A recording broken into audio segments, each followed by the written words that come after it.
Para terminar este 2025, Milei está planeando algo muy grande. El paso definitivo para que Argentina vuelva a la escena internacional.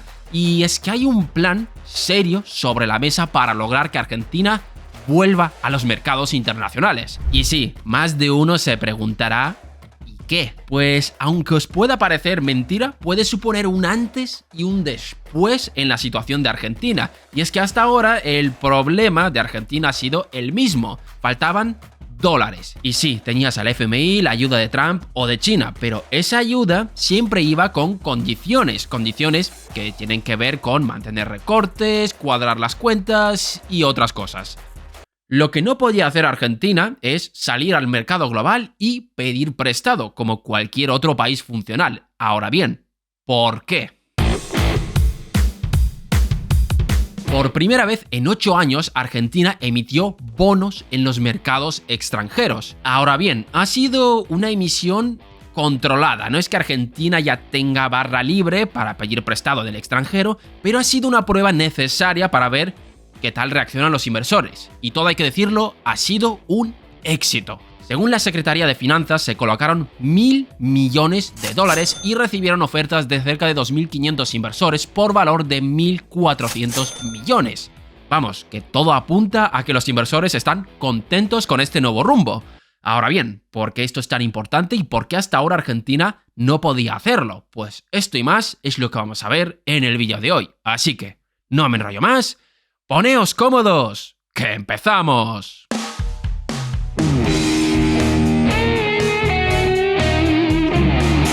Nuestra historia empieza en el año 2001, uno de los peores años de la historia de Argentina y que marcaría un punto de inflexión en su historia reciente. Veníamos de unos años donde había crisis, la paridad peso-dólar estaba en horas bajas y había una enorme deuda acumulada. Vamos, un lunes para Argentina. Pero ese año fue especialmente grave porque el país llegó al default soberano, en palabras más cristianas, es decir, oye, yo no puedo pagar esto. El volumen de la deuda incumplida fue de cerca de 100.000 millones de dólares, lo que se convertiría en el default soberano más grande de la historia hasta ese momento. Ríete tú del moroso de tu amigo que te debe 3 euros para las cervezas. Pero lo que nos importa es que a partir de este año, Argentina quedó expulsada del servidor. Y a ver, no es que haya quedado expulsada como tal, el problema es que si tú tienes un amigo que nunca te devuelve los préstamos y te ha impagado en varias ocasiones,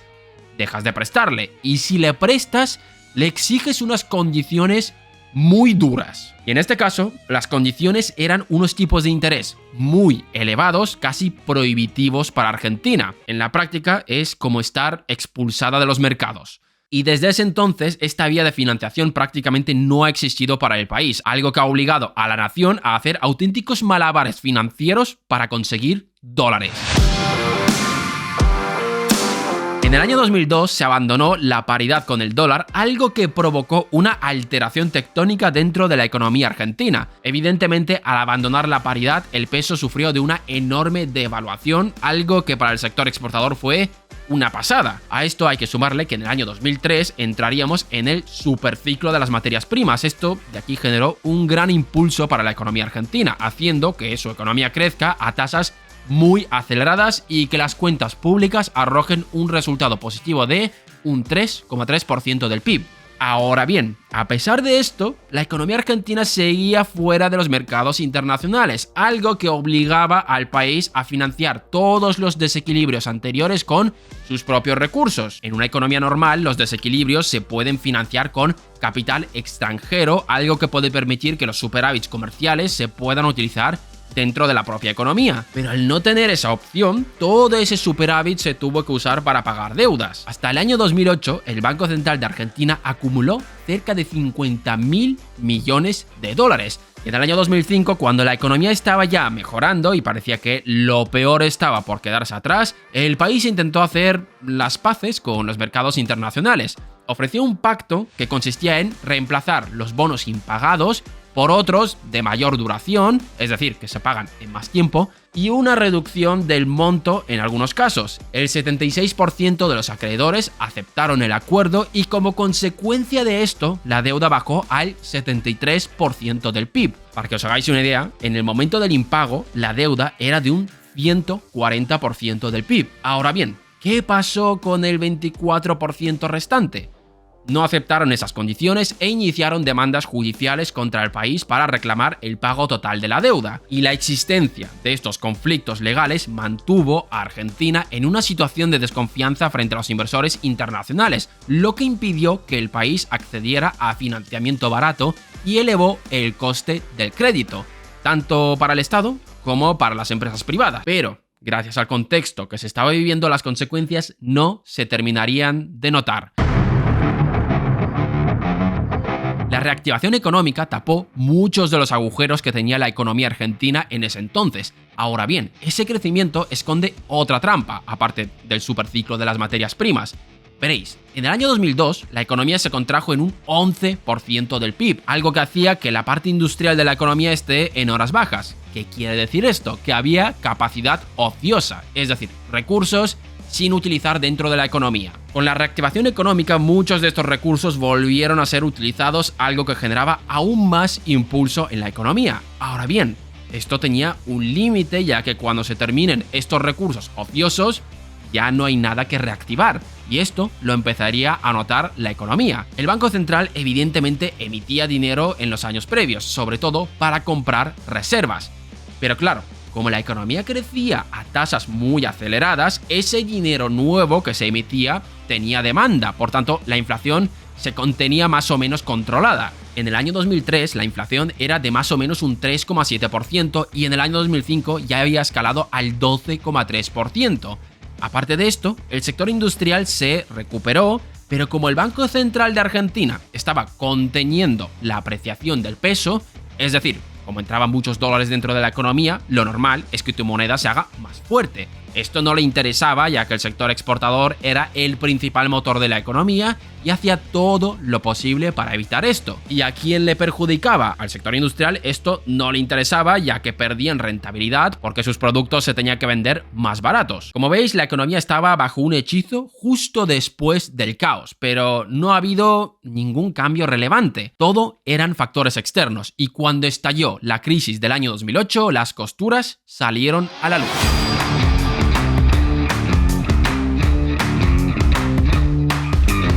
El ciclo de expansión se ahogó cuando de pronto se hizo notar la falta de divisas extranjeras. Hasta ese entonces el Banco Central trataba de controlar la competitividad de la economía y lo hacía emitiendo dinero para comprar dólares, pero como el crecimiento económico era muy elevado, la inflación no se iba de madre. En el año 2008 dejó de haber esa capacidad ociosa dentro de la economía, haciendo que la estabilidad de precios se tambalee. En ese momento el Banco Central se dio cuenta de que no podía acumular más reservas con estos trucos. Mientras tanto, la inflación doméstica empezaba a encarecer los costes de producción, aparte de que las importaciones eran mucho más caras. Toda la balanza comercial se vio deteriorada. Mientras tanto, la crisis financiera global había estallado y las economías desarrolladas empezaban a implementar políticas de expansión para sostener sus economías. Una de las más utilizadas era la expansión cuantitativa. No necesitamos saber en qué consiste, pero básicamente esto hizo que las tasas de interés globales se vayan a cero.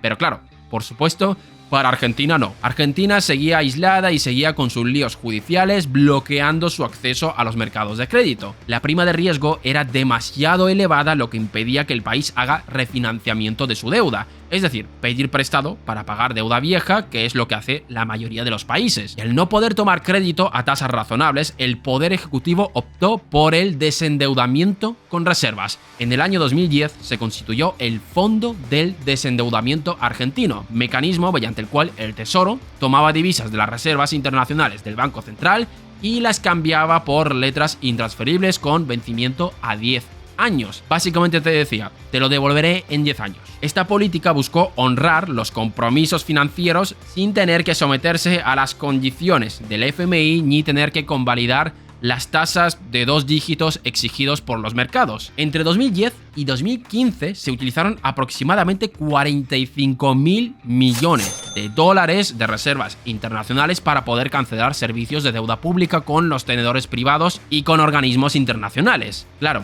consiguieron reducir la deuda externa a mínimos históricos, que llegó al 14% del PIB en el año 2015, pero esto tiene una consecuencia. ¿Cuál? Que estás dejando al Banco Central de Argentina en pañales. El pánico estaba propagándose en el año 2011, hubo una salida de divisas del sector privado no financiero de 21.000 millones de dólares, algo que obligó al gobierno a introducir el programa de consulta de operaciones cambiarias, también conocido como cepo cambiario. Básicamente para evitar una salida de dólares de la economía, pero con todas las consecuencias negativas que esto conlleva, como la aparición del mercado paralelo. La economía entró en un ciclo de stop and go, donde básicamente la escasez de divisas chocaba con la expansión del gasto público y la emisión monetaria, provocando devaluaciones forzosas y controles aún más estrictos. Y la cosa empeoró en el año 2014.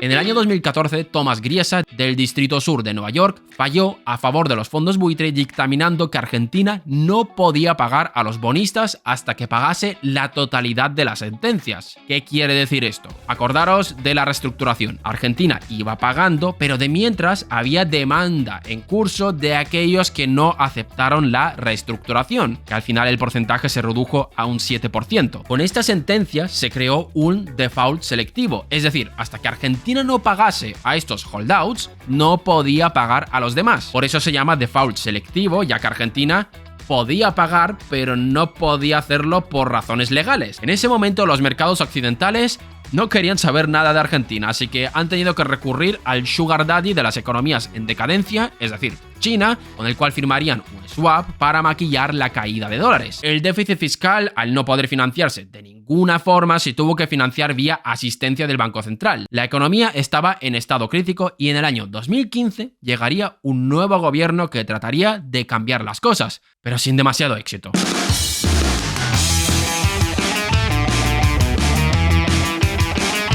El nuevo gobierno trataría de hacer las paces con los mercados internacionales y lo primero que hizo fue levantar el cepo cambiario, o levantarlo parcialmente, algo que hizo que el tipo de cambio se desplomara de forma repentina. Pero el obstáculo seguía siendo el maldito litigio, y en el año 2016 se pagó a los acreedores.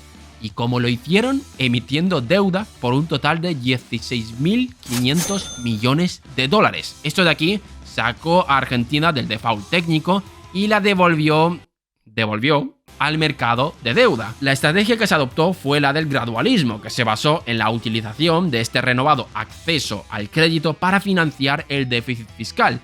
Ahora bien, se volvió a lo mismo, ya que las cuentas públicas seguían agujereadas. Entre 2015 y 2019, la deuda pasaría de un 52% del PIB al 90% en el año 2019. Pero esto tuvo otro efecto perverso, y es que como entraron muchas divisas dentro del país, el tipo de cambio se apreció, las exportaciones cayeron y las importaciones subieron, generando déficit. Y no solo un déficit, Argentina tenía déficits gemelos, es decir, déficits en dos cuentas. Y esto es clave, ya que es una diferencia sustancial respecto a la situación actual. Argentina ha vuelto a los mercados sin estar preparada para volver. Esta situación iba empeorando a pasos agigantados y en el año 2018 se produjo un sudden stop, o freno súbito del financiamiento voluntario. Básicamente que los mercados internacionales han dicho: no quiero prestarte más. Esto generó un pánico en el mercado de capitales. Acordaros que se levantó el cepo y hubo una enorme salida de capitales del país. Y esta situación le obligó a Argentina a pasar por el dentista de los mercados internacionales, el FMI, con un acuerdo valorado en 50.000 millones de dólares. La lógica de este rescate consistió en proveer las divisas necesarias para pagar los vencimientos de deuda con acreedores privados que el mercado se negaba a renovar, intentando evitar otro default desordenado. Sin embargo, La enorme salida de capitales, valorada en cerca de 27.000 millones de dólares, consumió prácticamente la mayoría de este acuerdo. Pero evidentemente el paso por el FMI implica hacer cosas. Se estableció una meta de un déficit cero y que el Banco Central suba los tipos de interés a un 70%. En el año 2019 hubo elecciones y evidentemente el oficialismo con este historial complicado que salga con un buen resultado, y con la llegada del nuevo gobierno los mercados ya entraron en pánico absoluto, elevando el riesgo país por encima de los 2.000 puntos básicos. Esta situación obligó a volver a imponer un control de capitales que llegaría a solo $200 mensuales después de las elecciones de octubre. $200 para personas normales. Esta situación fue la que heredaría el nuevo gobierno y faltaría el golpe de gracia.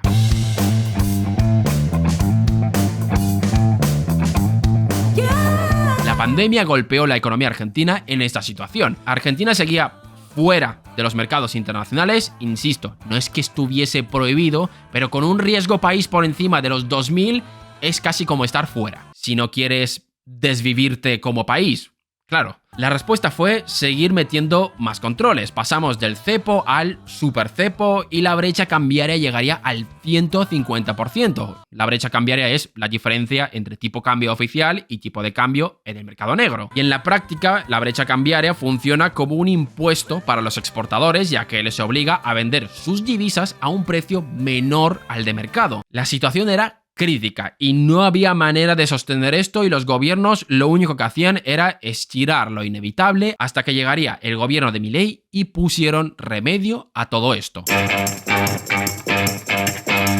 Milei llegaría en un momento donde todo estaba a punto de saltar por los aires, pero tras las reformas de 2024 y las de 2025 se pudo contener esta bomba de relojería y que poco a poco Argentina vuelva a tener credibilidad. Prueba de ello es que han vuelto a emitir bonos en los mercados extranjeros, como lo hemos visto al inicio de este vídeo, pero ha sido una emisión controlada para ver qué tal se comportaba el mercado y respondió positivamente con una elevada demanda. Claro, tras ver este vídeo os pensaréis que los mercados internacionales son el diablo personificado. Y a ver, esto es como todo, el financiamiento externo está para algo. Es una herramienta que se puede utilizar en caso de necesidad. El problema es que es una herramienta que no puedes utilizar de cualquier forma. El problema de Argentina es que ha tenido que recurrir a este financiamiento con unas cuentas públicas completamente agujereadas, algo que elevaba mucho el coste de financiación y generaba ese círculo vicioso de pagos e impagos. Ahora todo se ha hecho de forma más controlada. Se han levantado gradualmente los controles de capitales, se ha corregido el déficit fiscal y se ha hecho una emisión de deuda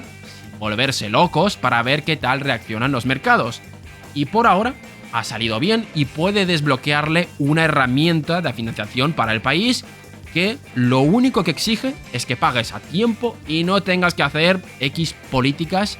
Y la pregunta es, ¿lo conseguirá? Dejadnos vuestra respuesta en los comentarios. Gracias por vernos un día más y nos vemos en el próximo vídeo.